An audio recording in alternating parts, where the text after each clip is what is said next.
Do you find it hard to set goals for yourself? Do you struggle to connect to and get fired up about big dreams? Well, you're not alone. In today's video, we're going to lean on some Barry Michels and Phil Stutz for some wisdom and inspiration on the subject. At the end, I'm going to share with you a couple practical tips to help us lay the foundation for great goal setting, dream making, and dream achieving. Hello and welcome back to the Making Hope Happen series. I'm Lori Mage. This is day 97 in the 100-day challenge. Let's jump right in. Barry Michels and Phil Stutz, they're incredible. One's a psychiatrist, one's a psychologist. They work with some of the most famous people, high-performing leaders on the planet. And they wrote the book, The Tools and Coming Alive.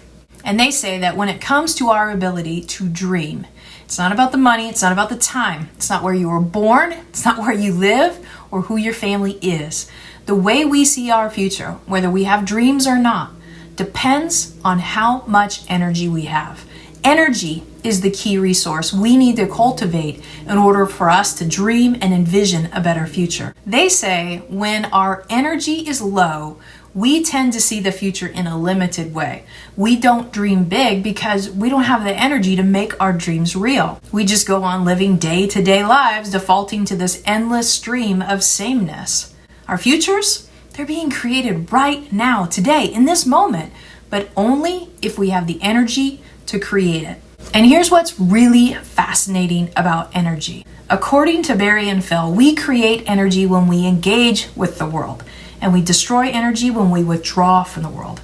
I'm going to say that again because for some of us, we've been trained to believe the opposite is true. We tend to hoard our energy. But what they say is you create energy when you engage with the world and you destroy energy when you withdraw from the world. Essentially, every time we cancel an activity or we refuse to answer a text, we don't protect our energy, we actually squander it. They say happiness is the product of consistently pursuing what's most meaningful to you with an unwavering commitment. If we lack the energy to pursue our goals and honor that commitment, happiness is impossible. If we want happiness in our lives, we need to have hope for a better future. Hope for a better future requires us to dream and to create meaningful goals that fire us up, all of which require energy. And we don't protect our energy when we withdraw from the world, we actually squander it. Which as an Enneagram 5 and an INFP on the Myers-Briggs assessment, this challenges my underlying motivations and my biggest fears. So how do we actually generate more energy in our lives? Well, when it comes to energy, I tend to fall into the camp with Jim Lohr and Tony Schwartz. And they say that all humans have 4 sources of energy. We have physical, mental, emotional, and spiritual. And if you want to learn about their approach to energy management, I recommend the book called The Power of Full Engagement. I'm going to leave a link in the description below to a book summary that you can check it out to see if you might be interested. For today, we're going to focus on something Barry and Phil call the energy of engagement. The idea is that when we are engaged with the world, we feel more alive. And with that awakened life force, energy comes. Now, Barry and Phil say we need to intentionally stay engaged with the world, with life, even in the worst of times. The harder life seems, the more important it is. The bigger the dream, the bigger the commitment we need to have to our energy protocols. To be engaged with life is to be fully immersed in life, not just going through the motions. In the book Coming Alive, Barry and Phil share 3 key elements to energy engagement. First, engagement is an ongoing process. It's a way of being. Not a single action, no matter how big and dramatic it may be, is going to make you engaged. It's an ongoing process. And this one is really hard for me. I definitely need to work on this. I tend to go big and then go home for weeks or even months at a time with this underlying belief that I need to re-energize. So I'm going to be working on that one over the next 30, 60, 90 days.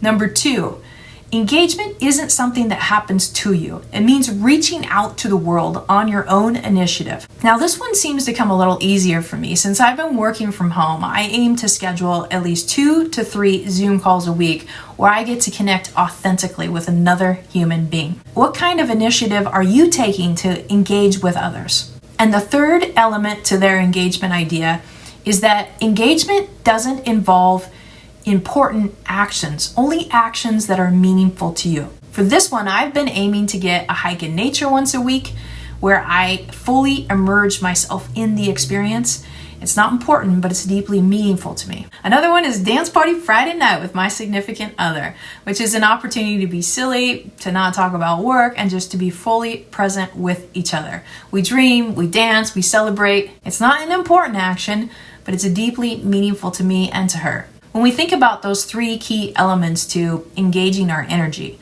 just to be clear, we don't want to engage in everything. Just because someone asks you to do something doesn't necessarily mean you need to say yes and you need to go engage with that activity or that person. We want to actively and wholeheartedly stay engaged in activities and relationships that are meaningful to us and continue to say no to the ones that aren't. So that's how we can increase our energy through engagement. Now, engagement is not the only route to replenishing and increasing our engagement, but according to most psychiatrists and psychologists, it's one of the most important for our overall happiness, vitality, and well-being is staying engaged with life. Energy is life. We create energy and life when we engage with the world, and we destroy energy and life when we withdraw from the world. Going through the motions is a form of disengagement. If you've ever lost your ability to dream and envision a better future and set goals for yourself, increasing your energy through engagement might be a great place to start. Before we go today, I have 3 practical ways we can apply today's wisdom. First up, what events are on your calendar right now that you can bring a little more presence to? This is an opportunity to engage with life, to create more life rather than just go through the motions of this event and destroy the energy and deplete our life force. How about showing up fully present, ready to be fully immersed in the experience? Number 2, how about reconnecting with some old friends this week? Better yet, how about creating a standing weekly coffee date or a dinner date with 1 or 2 of them? And number 3, find a physical activity that gives you pleasure. Any physical activity that you enjoy will do. It doesn't have to be extreme. Well, that's it for day 97 in the Making Hope Happen series. Thanks so much for watching today, commenting, and sharing. If you liked today's video, I think you're also gonna like these videos here. And you can check out the description below for links to other resources that might be helpful for you. Until next time, have fun increasing your ability to engage and energize your life so you can dream more and create more. This is your life. This is your adventure. Make it a good one. I'll see you tomorrow.